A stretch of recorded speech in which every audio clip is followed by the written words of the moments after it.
I'm going to show you how you can add Binance USD as a payment method on Shopify. Now from Shopify, you want to go to settings.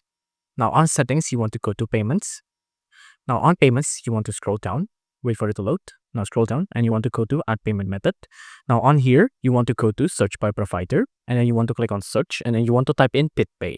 Type in BitPay like this, press BitPay and then you can see there's 10 things that's going to be supported here and Binance USD is one of those things.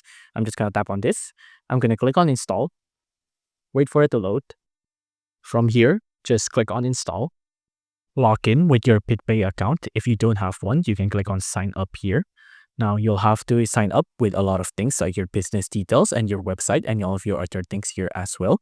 But once you enter in all of the account here and all of the fields like industry, country, organization, employee, and annual revenue, you can click on continue and then you'll have the account connected to BitPay and then you can start accepting payments with Binance USD on Shopify.